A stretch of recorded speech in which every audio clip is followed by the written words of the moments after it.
Hey there, this is Ryan Eckert with Peak Endurance Solutions. First off, just wanted to thank you for purchasing an ultra trail running training plan through the Training Peaks library.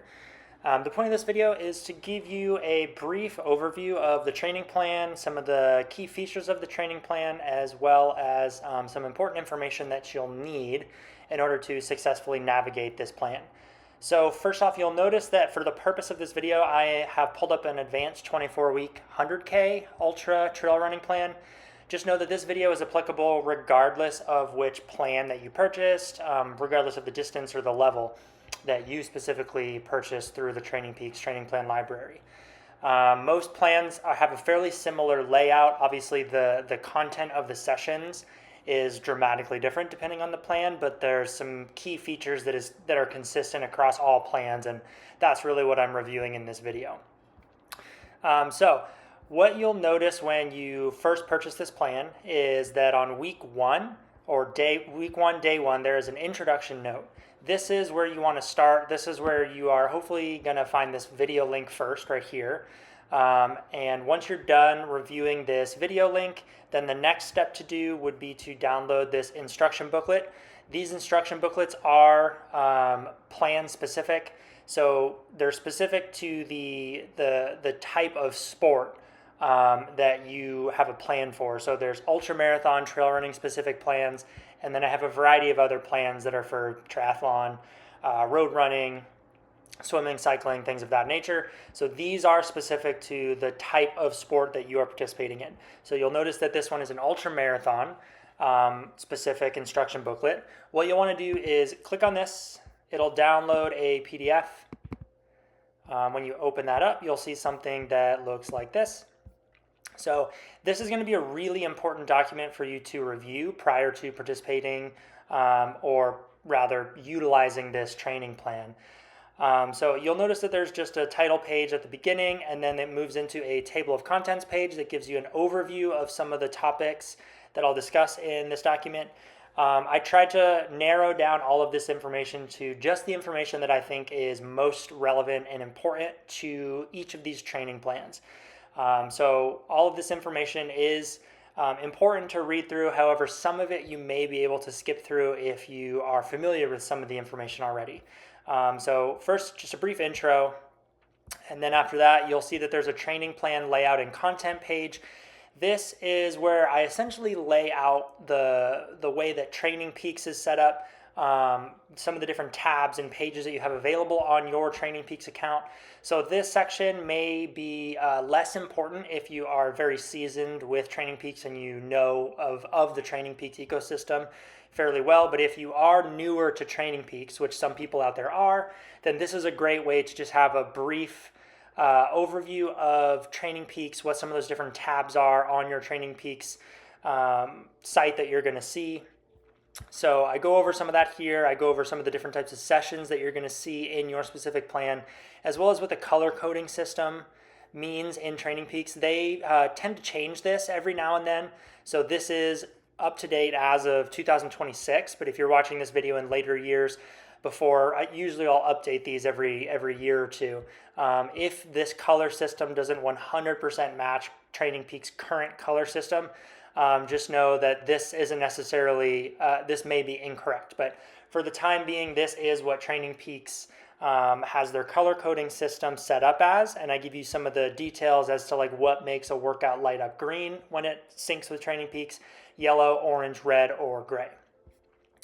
After that, you'll see that I have some team sponsors and partners. There's just a couple that we work with that you can get some small discounts to if you like some of the products that they have to offer. So we have Roka, Moxie Life, which is local to Phoenix, where I'm at in Arizona. It is like a local nutrition company that sells electrolyte drinks and things of that nature. Jack Rue, that's a company we partner with to make all of our Peak Endurance Solutions kit and apparel. And then we also work with a company called Q Activewear. They used to be called just Q Swimwear, but they since expanded into cycling and other sports. They make some lesser expensive swimwear and cycling apparel. Their swimwear is actually really good. So if you're looking for anything that's Peak Endurance Solutions specific or just non-Peak Endurance Solutions specific, they do make really good quality swimwear. So you can check those out if you want. You'll have access to any discounts that they offer us. Then you'll start to get into some of the more important sections of this document. So first I go over goal setting.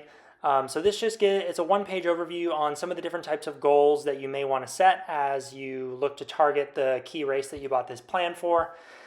Following section, so the next couple sections are probably some of the most important. So all coaches have some unique terminology and language that they like to use with athletes. I have tried to, especially for the purpose of these training plans, keep the terminology and the sporting and coaching language as general and as broad as I can so that it is applicable to the vast majority of what coaches and athletes would be familiar with. So basically what I'm going over in this section is how I prescribe training intensity, what training zone format I use, and how everything is laid out in terms of some of the terms that you're going to see throughout this training plan. So you'll see here that I start by just going over what rating of perceived exertion is and what kind of scale I use. If you have a beginner specific training plan, then I prescribe everything based on perceived exertion. So this is actually going to be a very important section to read through. This will give you an overview as to the rating system that I use, which is a 1 to 10 scale. And then this will help you in interpreting what specific RPE ranges mean. So if I prescribe a session to you and it says it's an easy session at RPE 3 to 4, this is what it means and what sort of like pace or intensity it relates to. So it's a fairly basic rating chart. There's 0 to 10 scales. There's 6 to 20 scales. Some people may even use something different. I just tried to use a 1 to 10 scale and stick with it because it makes the most sense to me. Then you'll see I get into a description of training zones. So what the different training zones are, what they mean, what kind of percent of max heart rate, pace, power correlates with those specific zones. Again, there are a variety of different ways of setting up training zones across swim, bike, run, and other sports. Sometimes you'll see a 1 to 3 zone model used. Sometimes you'll see 6, 7, 8 zones used, especially on things like the bike and the run sometimes, depending on how you're prescribing intensity. For the purpose of the intermediate and advanced level plans, I will typically prescribe your run sessions or other types of sessions that you may see on, again, some of them perceived exertion, but also on heart rate and pace. So you'll want to be familiar with what these different zones are because this is how you'll set up your training zones in Training Peaks after you've done some initial testing in the intermediate and advanced training plans. And then you'll know kind of what paces and percentage of max heart rate that relates to the different types of zones that we have laid out here. I go into a little bit more information then on some of the different types of sessions that you'll see and what they mean. So there's essentially 4 different types of sessions that you'll see in all of my training plans. There are easy sessions, aerobic sessions, tempo sessions, and interval sessions. So these sections go over what sort of rating of perceived exertion or relative intensity level that each of these sessions relates to. So obviously easy is going to be easy, more recovery focused sessions with an RPE of 3 to 4 on the 1 to 10 scale. Aerobic sessions are kind of everyday, like aerobic, engine building, steady, comfortable conversational sessions that you'll participate in the majority of the time. These ones are an RPE of 5 to 6 on the 1 to 10 scale. Tempo sessions are sessions that take place around your lactate threshold. So in intermediate and advanced plans, you'll do some testing that will estimate what your threshold running pace is. Tempo sessions typically take place a little bit below that or kind of right around or even ever so slightly above threshold. These are typically zone 1 sessions easy. Aerobic are typically zone 2. Tempo are kind of zone 3 and zone 4 sessions. And then we get to interval sessions, which are very intense, VO2 max effort intervals, really short kind of power or sprint-based intervals that work on neuromuscular power development. These ones are typically zone 5 efforts and they're very, very hard. So interval is very, very hard efforts. Tempo are hard or very hard efforts. You'll do obviously less of these types or a lesser percentage of the total training volume you do consists of interval and tempo sessions, and the majority of it consists of aerobic sessions with a little bit of easy sessions thrown in between some of your aerobic and harder sessions. Resistance training terminology. So this one is a little bit shorter. This one just goes over some important information related to the strength training that I've incorporated into the training plan throughout.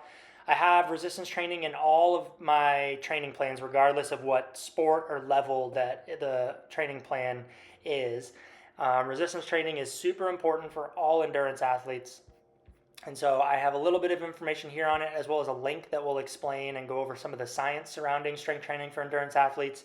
And then fortunately, with some recent updates that Training Peaks has integrated into their platform, following or prescribing strength training from my standpoint is a lot easier. And it is a lot easier for athletes to follow strength training sessions remotely now with some of those updates and features that Training Peaks has. And I'll go over some of those here in a second when I pull up the training plan.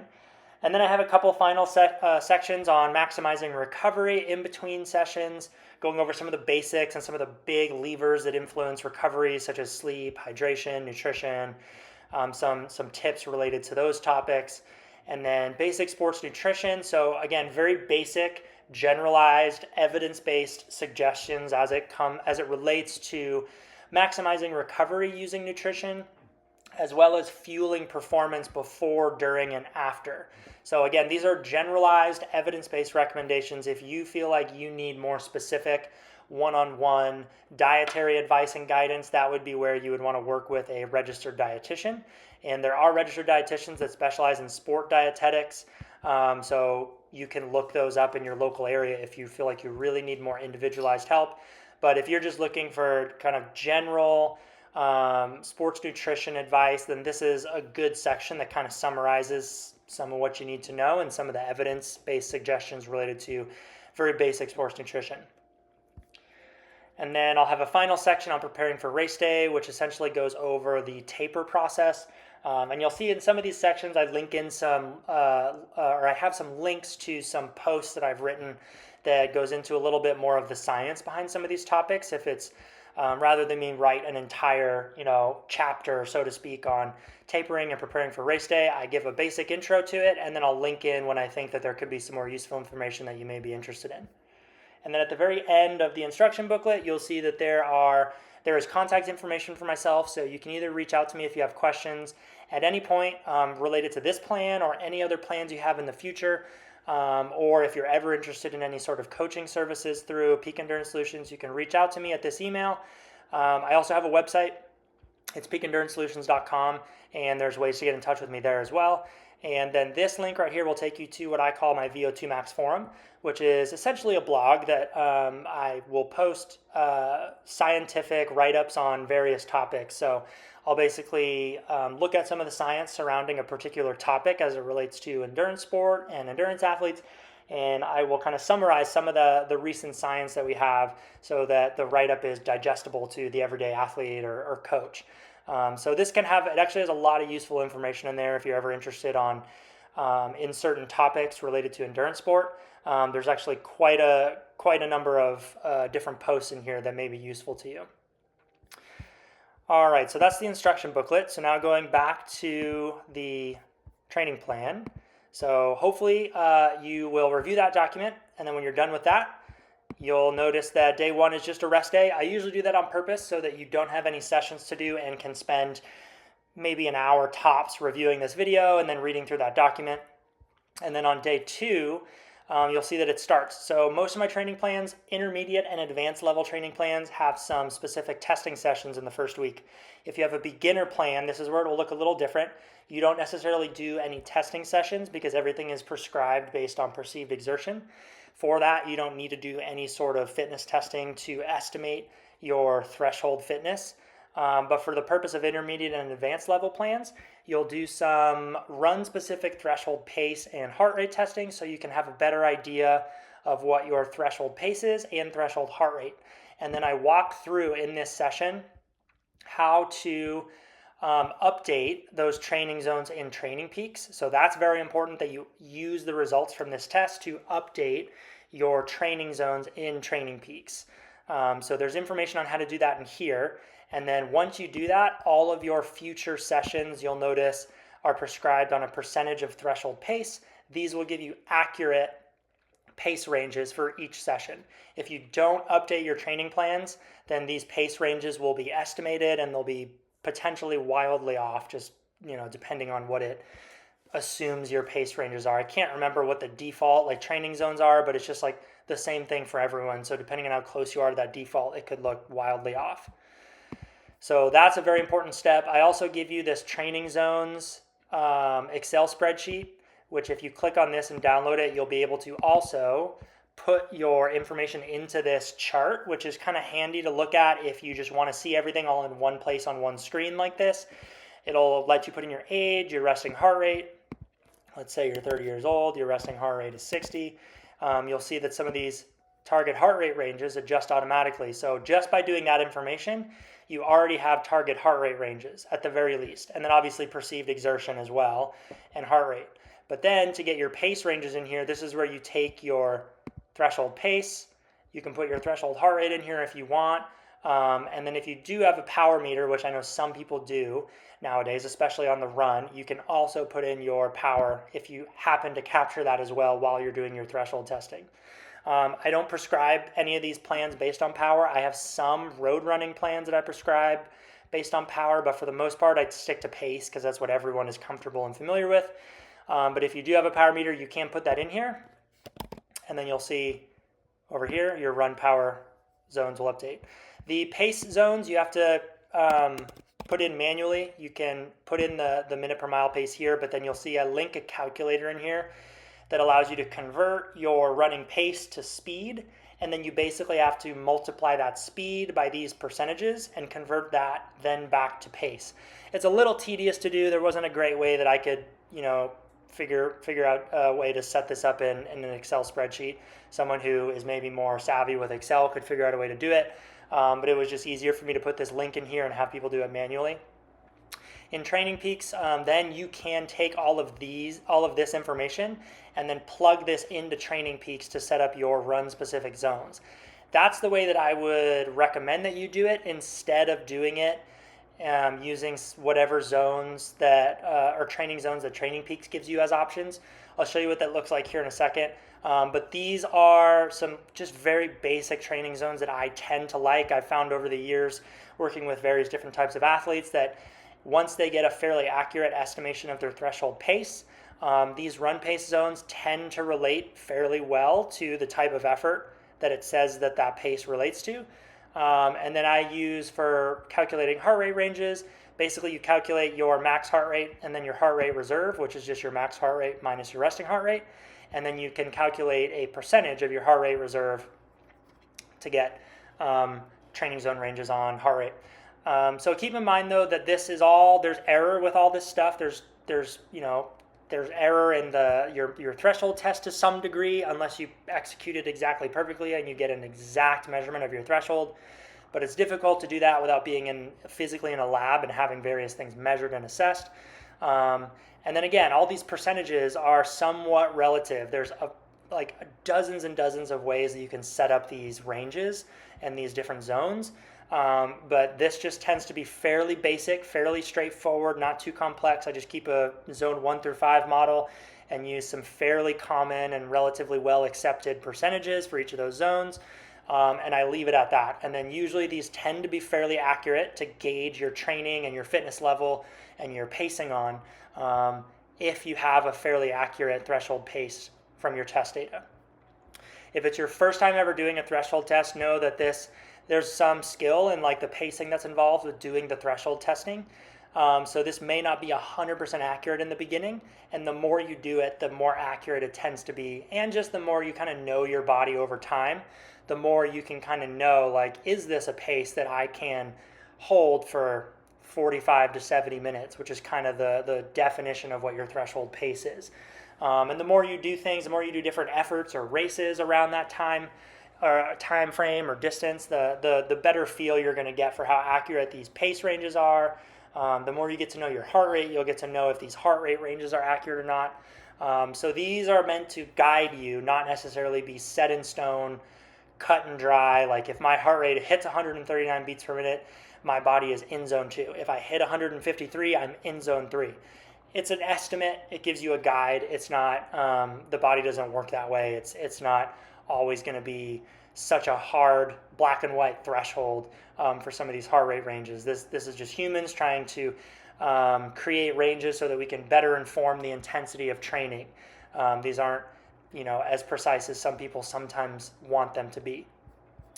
All right, so with all that said, that is that Excel spreadsheet. Now if we go back to Training Peaks, you'll be able to set up training zones, which I can't show you in this plan, but if you go to your athlete settings, you'll be able to set up individual training zones based on some of your testing data. Again, you can choose a variety of different ways of setting up your training zones. There's a bunch of different methods and ways of setting up training zones that they give you the option to choose from. You can do that if you want. Again, if there's a certain type of way you like to set up your training zones, you can do that. But otherwise, if you use the Excel spreadsheet I provided, you can set it up that way, and then you can manually input training zones into Training Peaks if you would like, and just use the zones that you set up in that Excel spreadsheet. There's a variety of ways of doing it. There's no necessarily one right way. I would argue there may be some potential incorrect ways of setting up training zones, but there are multiple ways of setting them up correctly based on the way that you train. But just know I subscribe to a typical 5-zone training intensity model, especially on the run. So once you have your training zone set up, then you're ready to kind of move forward with the rest of the plan. So you'll notice that obviously all plans are very progressive in nature. They start off relatively light and easy and simple, and they get a little bit more complex, a little bit more intense, and have a little bit more volume as you go. Now, these are ultra trail running plans, so the mileage that you'll do and that you'll build up to for some of your peak weeks or biggest weeks is going to vary depending on if it's a 50K, 100K, or a 100-mile training plan. For some of the more advanced plans, the mileage does get up there. And I do this primarily, even for some of the beginner plans, like especially the beginner 100K ultra plan. I want to make sure that if someone does follow this training plan to a T, that they are adequately prepared to do well and to cover that distance and hopefully be strong and feel like they have the fitness to take on that distance. So some of these plans do get up there in training volume, like in the realm of 50 to 70 miles at the peak weeks of the training plan, especially for the 100K distance. But there are ways of kind of customizing, modifying, shortening, moving things around as needed to better suit your preferences, lifestyle, things that are going on outside of training. And I'll go over that here right now. So you'll notice that sessions are labeled as A, B, and then in the week 2 and onward, you'll see some sessions are labeled as C sessions. That doesn't necessarily indicate which ones are most important and least important. The way you want to think of A, B, and C is C sessions are the first ones to remove from that week entirely or skip or modify if time becomes an issue. B sessions are the second session that you want to modify once you've already cut out, removed C sessions. And then A sessions, last resort if you have to skip them. But the A sessions are the one you want to make sure you try and get in no matter what. B sessions and C sessions, if you have the ability to do so and you feel fit and healthy and have the time, try and get those sessions in as well, because all of them work together to support developing your fitness so that you get to race day as fit and well prepared as possible. It's not to say that if you miss a session or two that the whole plan falls apart, but if you consistently miss a lot of the sessions, A, B, and C sessions, then you definitely won't get to race day being quite as prepared as I had planned for when I laid out this plan. So you'll notice each week that there's typically 1 or 2 C sessions, 1 or 2 B sessions, then the rest of them are usually A sessions. Typically, I'll have your harder workouts and your kind of base aerobic mileage be A sessions. All B sessions or all strength training sessions are labeled as B sessions because I really want you to try and get those in. If you have to shorten them or modify them slightly so they don't take quite as long, that's okay, but really try and get the strength training sessions in. And then usually I'll have recovery sessions like easy recovery runs. You'll notice that I get into some cross training sessions in some plans that are labeled as C sessions. These are more supportive and just kind of supporting adequate or active recovery in between bigger days. or bigger sessions, as well as just providing extra support and stimulus for aerobic adaptation. So again, they are important, but if you had to modify your week, if you were looking at this week ahead and you're like, I have something going on a particular day of the week and I can't train, maybe that's Thursday. You could get rid of this cross-training session and then move this aerobic trail run to Friday and have Thursday be a rest day. That's kind of the best way to approach this, and use the A, B, and C session demarcation. And you'll see that throughout A, B, and C sessions. And then you'll see I put in a couple notes every now and then that might have some important information when something comes up that I want to let you know about. So this one is introducing recovery weeks. So this gives you a little note as to like why these reduced volume or recovery weeks are in here. And they're really in there to help you absorb the training that you're doing and allow a little bit of recovery so that you can come back in the next 2 or 3 weeks feeling a little bit fresher and take on the bigger weeks of training before you get another chance to kind of deload a little bit, absorb, recover, so that you can take on again subsequent weeks of training. These recovery weeks are fairly important, so you don't just want to keep training high volume, high mileage for 24 weeks straight. And then as you move throughout the plan, again, it just will progress gradually throughout the duration of the plan, and you'll eventually get to towards the very end of the plan. I will usually indicate when you enter, sometimes for really big weeks, like in this 100K advanced plan, I make a note as to the biggest week of training and like why this is important and maybe some of the ways that you want to approach your biggest week of training. So you'll see that in some plans potentially.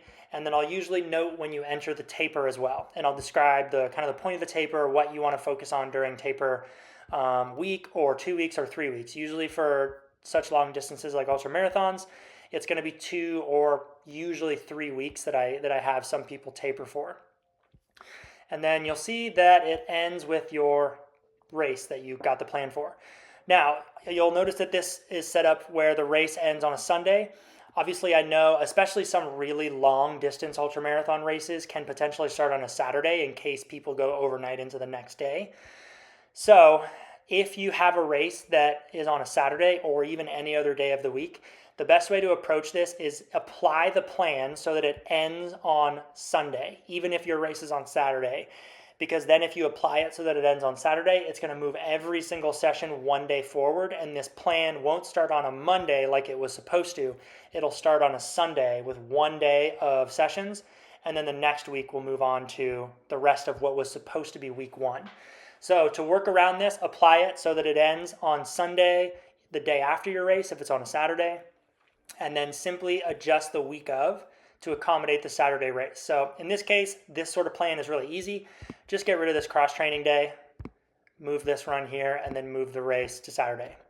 And then if you really wanted to get the cross-training, you could do this the day after the race just to get some active recovery in. Or just take that day completely off and remove this session altogether. But that's how you want to do it. Don't apply it so that it ends on your race day if it isn't Sunday, because then it will move everything forward or backward 1 day, and everything will look a little wonky in the Training Peaks calendar. So that is essentially the way that these plans are laid out and some of the important information related to these training plans. One final thing I will touch on is the strength training setup. For the purpose of following this plan, if you don't already have the Training Peaks app, you'll want to download the Training Peaks app and sign into your account. And then this is a really good way of following the strength training sessions is in the app itself. So you'll notice that when you pull up the app, you're going to see the warm-up, the main set, the cool down and everything laid out in the app. And you get to actually follow these exercises one by one and check them off as you do them. And the reason that that can be important is because there will sometimes be videos describing what a particular exercise is. So 99% of the exercises in here I have linked in through the Training Peaks video library, or I'll sometimes have YouTube links input in place of a Training Peaks video link if Training Peaks doesn't have a video description in their library.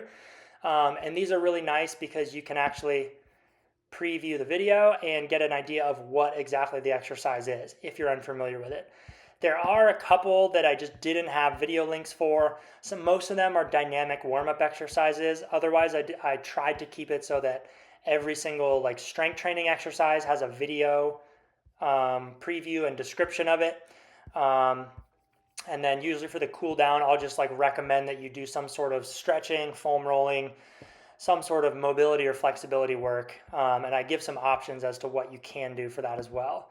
But for some of the videos that don't have links to a video or give a description, usually they're fairly easy exercises. If you just type them into like YouTube or Google really quick, it'll show you what they are. Again, it's mostly just for a couple dynamic warm-up exercises where Training Peaks just didn't have a video in their library that I could input here.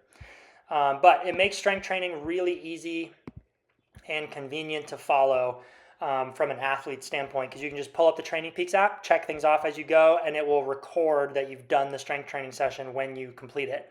So that's really nice as far as strength training goes. All right, with that said, this was an overview of the Ultra Trail Run training plan that you have purchased. Again, if you ever have any questions, feel free to reach out to me via email at peakenduranceSolutions@outlook.com. And again, you can always go to my website as well, which is peakenduranceSolutions.com.